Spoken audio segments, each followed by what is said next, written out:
Hi, Zella Young again. We're now into our third exercise session. But it doesn't really matter what order you do this in.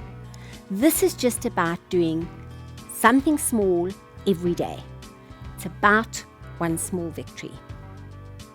This session is a little bit more intense than the others. If you've looked at session 1 and 2, they were quite sedentary, just doing something.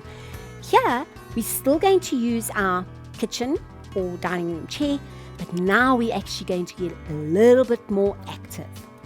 So for this session, I need to please ask you to make sure that you've got some flat, comfortable shoes on, preferably some walking type of shoes, not your going out shoes or your high-heeled shoes. So if possible, just some basic type of sneakers, tackies.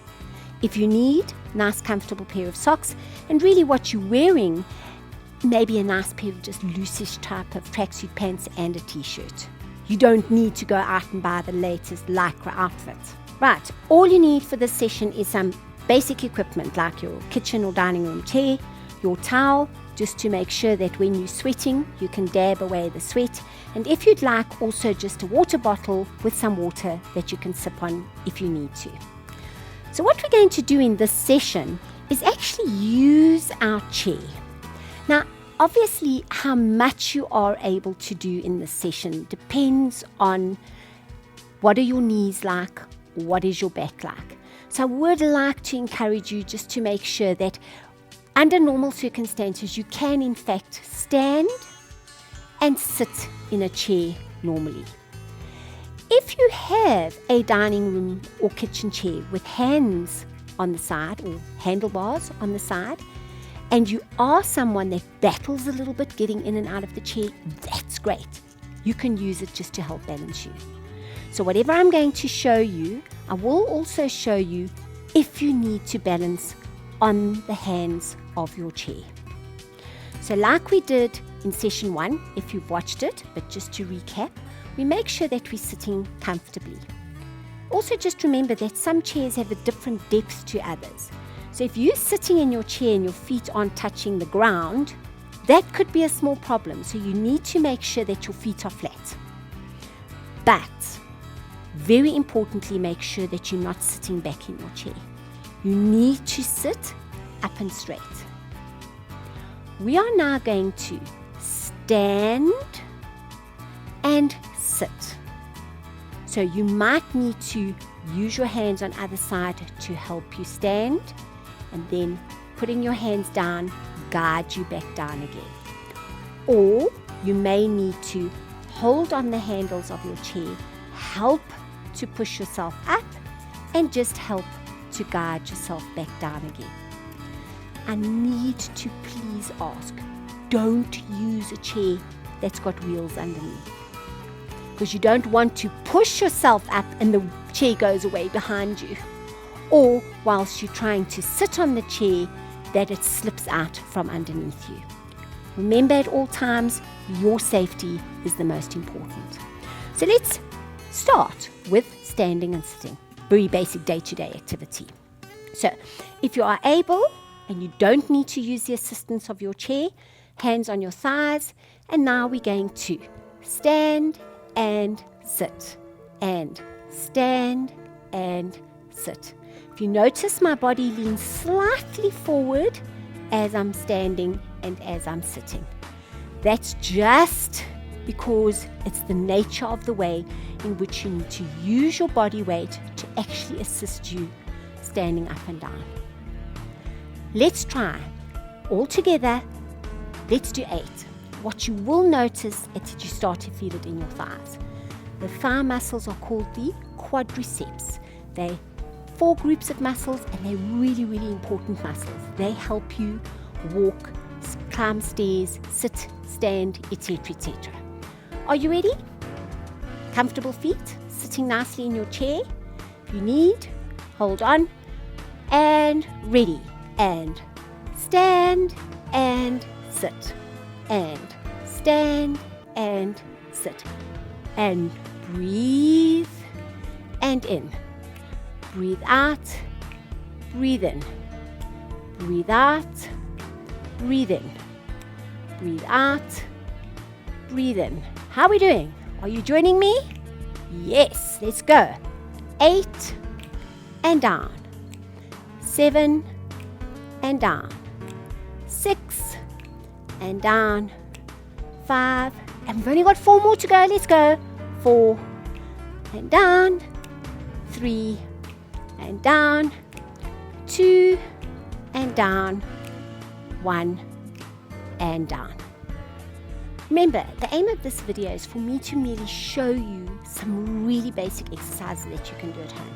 So I've just done 8 stand and sit. We call them standing sitting squats. If you want to brag to your friends when you go out next and say, well, I did 20 standing sitting squats.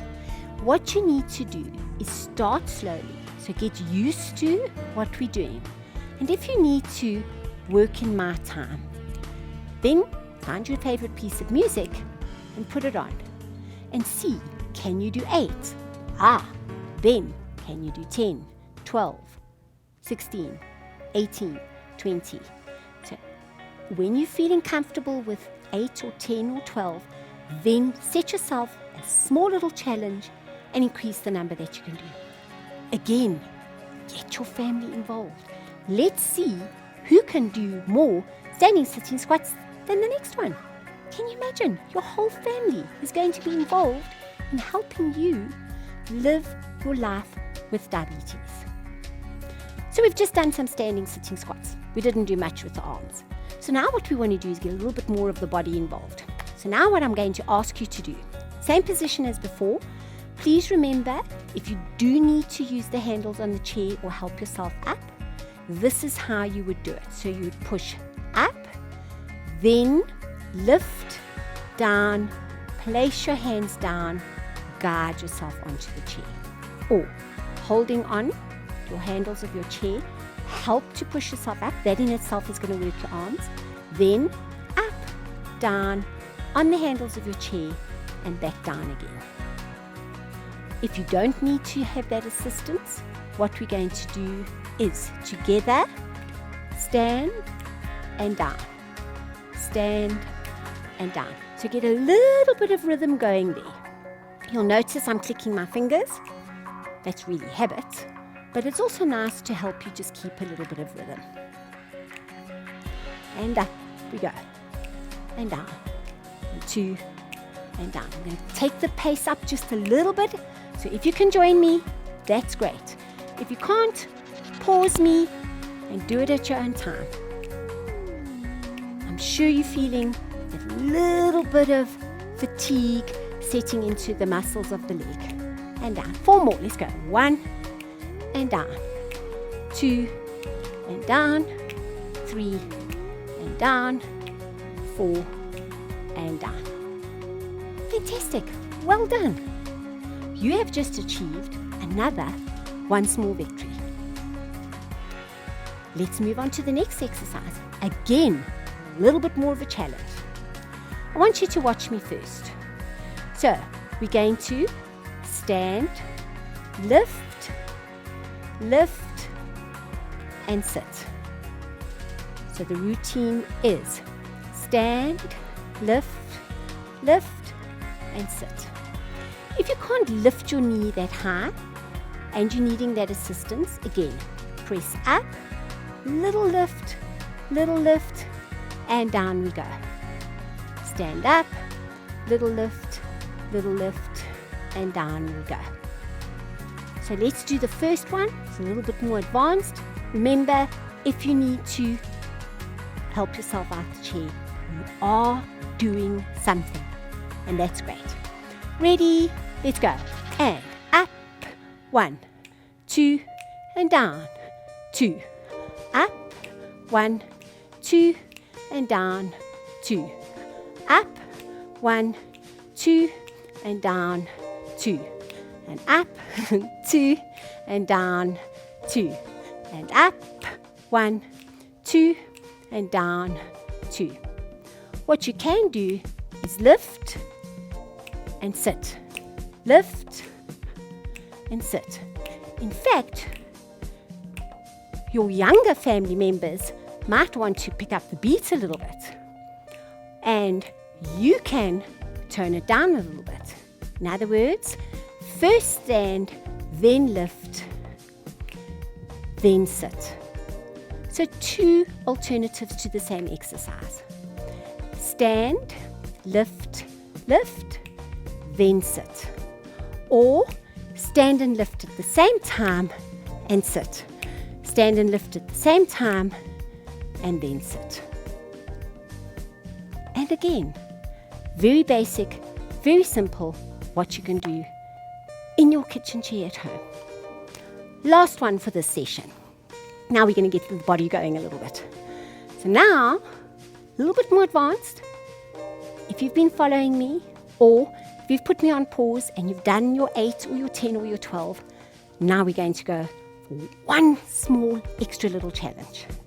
We're going to stand and sit. Stand and sit. Stand and sit. Stand and sit. If you need to, remember I've always said, stand, then you might want to do it a little bit slower. And down. Stand and down. Again, if we combine it, we stand, lift, and down.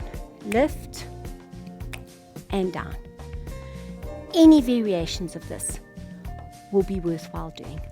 We're using the large muscles of the body, we're activating the upper body, we're getting the blood to circulate around the body, you're getting active. Remember, getting active uses energy. I'm just doing very small clips of each of these exercises. You need to set yourself a challenge. Week 1, you're going to do 8 repetitions of the exercise you choose. And you're going to do the 3 or 4 exercises in that session. 10, 15 minutes. Week 2, you might say, wow, I feel great. And now you're going to do 10 repetitions of each. And then you might feel great with that and move it up slowly, slowly, slowly. Remember, these are basic exercises that I'm showing you. Something you can do in the comfort of your own home. Utilizing that 10 or 15 minutes in your day when you'd normally just sit in front of the television, not doing anything. Now, you can do something, engage your family, and actually achieve better blood glucose control. As I've said, one small victory every day helps to change your life living with diabetes. Enjoy your exercise session and see you for the next one. Thank you.